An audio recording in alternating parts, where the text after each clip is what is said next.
he does best. We're now joined by Grayson Grundhoefer, Sic'em365.com and 365 Sports recruiting and football analyst. Grayson, thank you very much. What would you think about Jalen Milroe and what he might be able to do at the next level? Well, guys, I actually have a great memory of watching Jalen Milroe in person, just covering recruiting. I got to see actually Katie Tompkins knock off Katie, I think for the first time in years, back when he was a senior at Tompkins, and he lit it up. It was really fun to watch. And then, of course, he goes to Alabama, has two really good seasons the past couple years. I think it's kind of like Craig said, it's an interesting era right now for the NFL. And I actually think his ability to run and pass is very intriguing. And, truthfully, I mean, if he could turn into something like Jalen Hurts, which I don't think he's quite had a season like Jalen Hurts did that final year at Oklahoma, but I also don't think he's really been in an offense that was as, dynamic. He also didn't play in the Big 12 and things along those lines. But I think Milroe could maybe fit in that way. And I'm sure an NFL team will take a shot on him, especially in an NFL draft that is kind of weak at quarterback. I like Cam Ward and Shador, but I do think that, after that, there's a lot of debate on who the next guy is. All right, Grayson, it's the offseason now for Baylor football officially after the Texas Bowl. And, the secondary was always kind of the thing. That was during the winning streak, it was all right. They've done everything to kind of overcome that. Have you seen them attack that portal-wise, and especially losing Corey Gordon? That's something that's not going to help them either, and not being able to bring back an experienced guy in this defense. But secondary seems to be the thing they have to improve at the most out of things they would like to do if they want to stay like they were and improve year over year.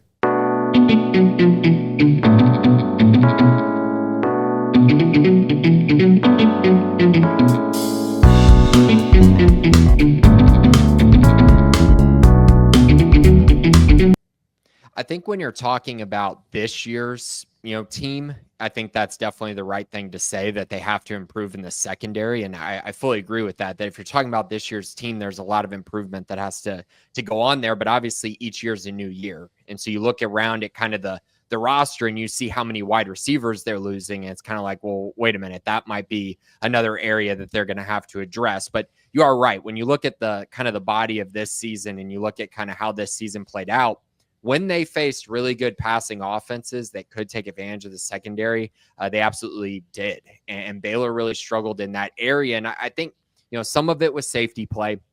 And as we saw in this game against LSU, for instance, Devin Lemire didn't play, and he'd been a veteran guy. He didn't exactly have his best year this year, but still a veteran. And so you're missing him.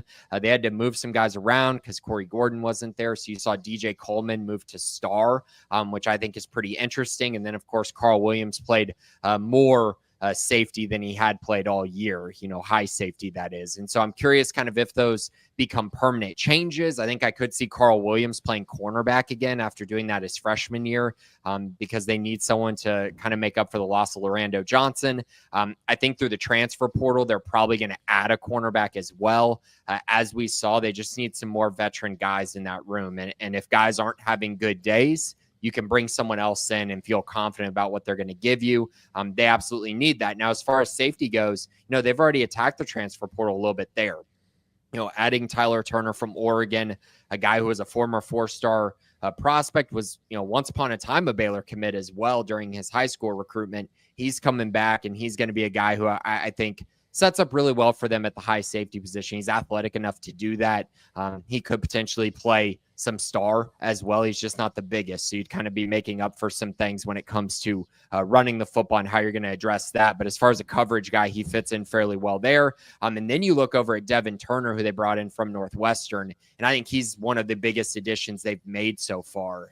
You look at a guy who has great size, great range, has a knack for creating turnovers. I just think he's going to add a stabilizing presence to this defense. And if you look at Northwestern, how they've played, they haven't been good as a team, but defensively they were pretty good this year. And he was a big part of that. And then outside of that, you got Devin Bobby returning, and you need him to really take another step up. And I think we kind of saw that from him in the second half of the year, not so much in the beginning. So I think there's reasons for things, to seem a little more positive. But I also think there are some areas they absolutely have to address. And I think cornerback is one of them. And, maybe even take two cornerbacks if you feel that bad about the room.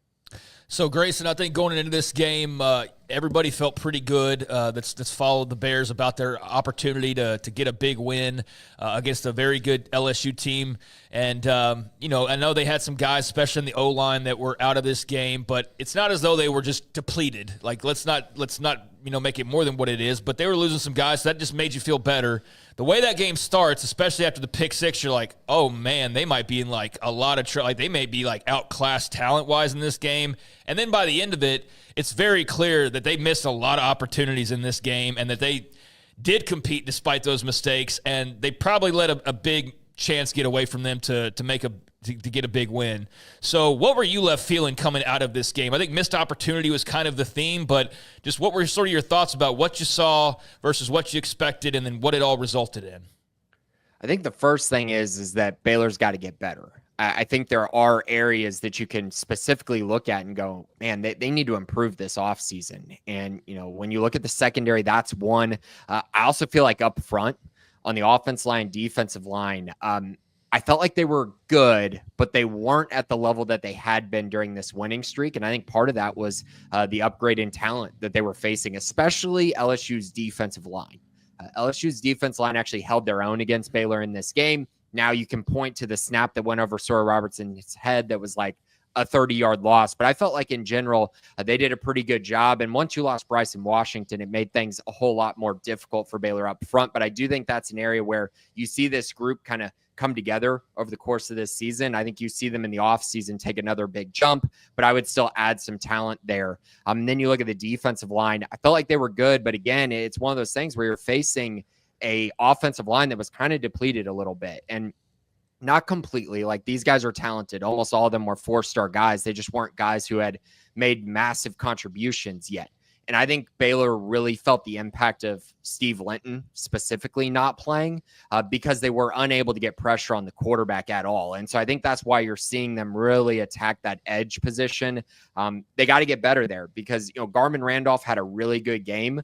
But Garmin Randolph is not an elite pass rusher. And I think that kind of hurt them in this game, not being able to sub him out with Steve Linton at times to get some more pass rushing production on the field. So felt like those couple areas were some of my main takeaways from a talent perspective. But I also feel like you're right. They missed a ton of chances. They had a ton of opportunities.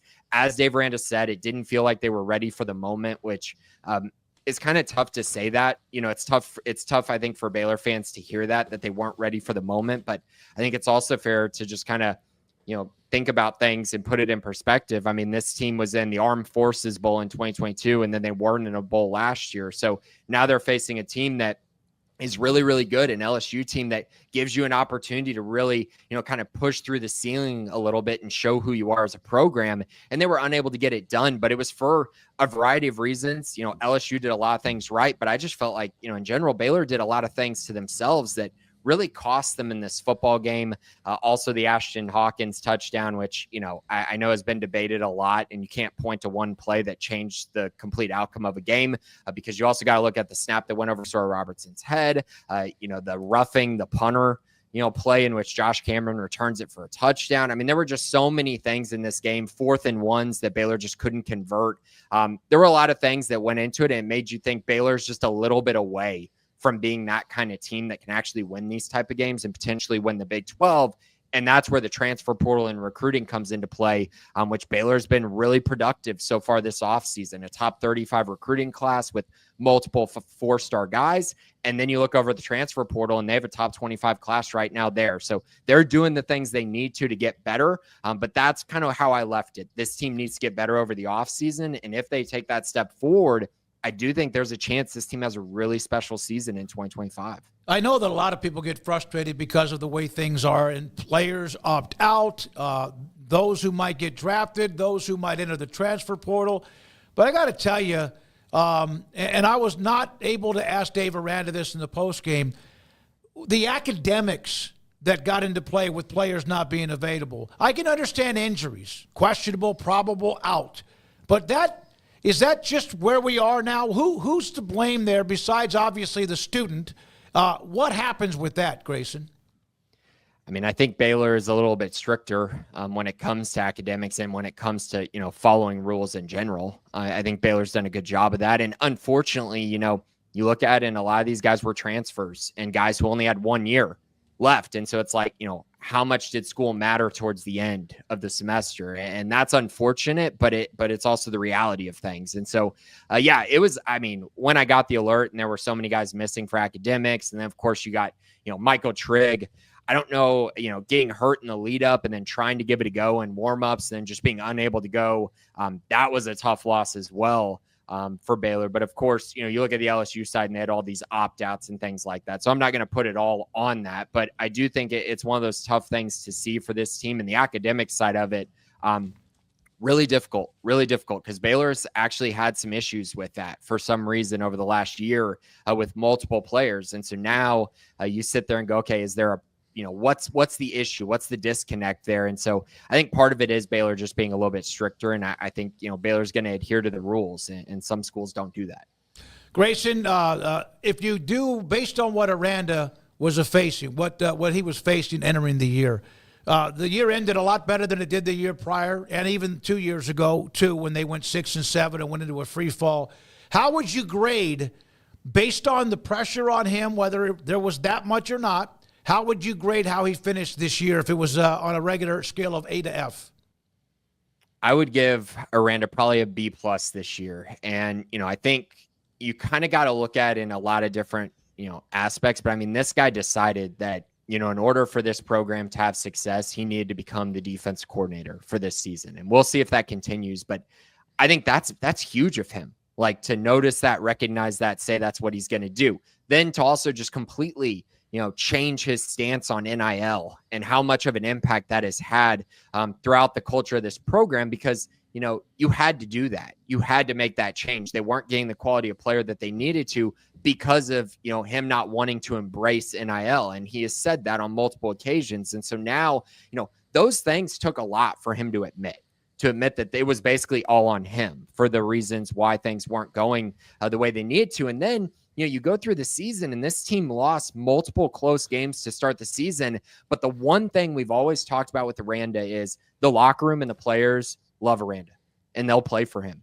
And for them to start 2-4, knowing that Aranda is probably going to get fired if they don't turn this thing around, for him to not lose the locker room at that point, not only not lose the locker room, but have the team kind of just completely refocus going into that Texas Tech game off the bye week is special. And it's really, really special. You wanted this season to end, on a high note. So I guess that's the only reason I wouldn't give it an A. But I definitely would give him a B+. The way that he kept that locker room together, I think speaks volumes about the culture of this program and what he is building. Now, if they can just bring in enough talent at specific positions, you feel good that this team can compete and can win a lot of games once they get to that point because of the culture that Aranda has established during his time at Baylor. It was truly, I think, very exciting and eye-opening for a lot of Baylor fans.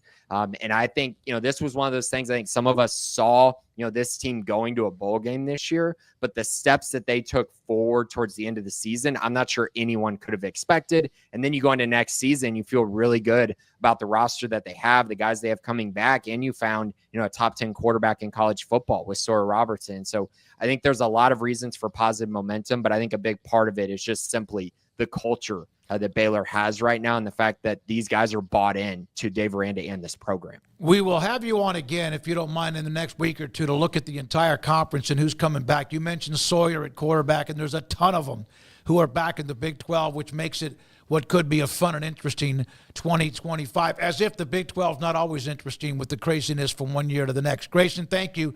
Great job with all the transfer portal. I know there's even visits going on now, I think, or whenever they are. Appreciate your time, Grayson. Sic'em365.com. All sorts of juicy information.